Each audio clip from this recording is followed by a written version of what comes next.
Invincible is an adult animated superhero series that's taken the world by storm with its bold storytelling, visceral action, and deep character work, and across its 3 seasons, it's proven itself to be a standout in the genre. Let's dive into a review of Seasons 1, 2, and 3.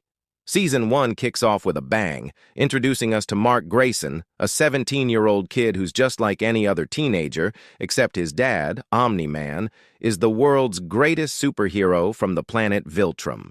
The season starts off deceptively light, almost like a throwback to classic Saturday morning cartoons, with Mark getting his powers and juggling high school life. But then it flips the script hard. The reveal of Omni-Man's true mission, to prepare Earth for Viltrumite conquest, culminates in one of the most brutal twists I've ever seen in animation. That scene where he slaughters the Guardians of the Globe, it's shocking, bloody, and sets the tone for what's to come. Mark's journey from naive kid to a hero grappling with his father's betrayal is the heart of the season.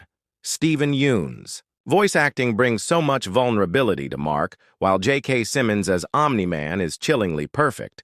Warm 1 minute, terrifying the next. The animation's clean, comic book style fits the tone, though it's not afraid to get messy with gore. The pacing's tight, balancing superhero action with family drama, and by the finale, where Mark and Omni-Man's fight levels Chicago, you're left reeling.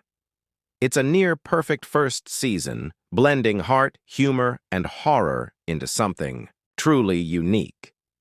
Season 2 picks up right after that devastating finale, with Mark trying to rebuild his life while the shadow of Omni-Man looms large. This season doubles down on emotional stakes, exploring Mark's fear of becoming his father and his struggles to balance heroism with personal relationships. The introduction of Angstrom Levy, a multiverse-hopping villain voiced by Sterling K. Brown, adds a new layer of tension, though his arc feels a bit underdeveloped until the end. The season's split into 2 parts, which can feel disjointed. Part 1 sets up a lot, while Part 2 delivers the payoffs, like Mark's brutal showdown with Levy. The animation steps up here with less reliance on CGI and more hand-drawn detail, giving fights a raw, kinetic energy. Supporting characters like Adam, Eve, and Debbie get more shine, with Eve's solo episode being a highlight for its emotional depth. Omni-Man's reduced presence is felt, but his brief return late in the season, now with a mustache and a new perspective, keeps things intriguing. The multiverse angle expands the world, but it's the quieter moments, like Mark's breakup with Amber, that hit hardest. Season 2 isn't as cohesive as the first, but it's still gripping, ending with Mark killing Levy in a fit of rage, setting up a darker path ahead. Season 3, which just wrapped up as of early 2025, takes everything up a notch. Mark's now wrestling with what it means to be a hero after crossing that moral line. The season leans into a villain of the week format, throwing foes like Doc Seismic, Powerplex, and even Cecil at him, which keeps the action relentless but sometimes muddies the overarching plot. There's no single big bad like Omni-Man or Levy, which can feel like a step back. But the trade-off is a deeper focus on Mark's growth.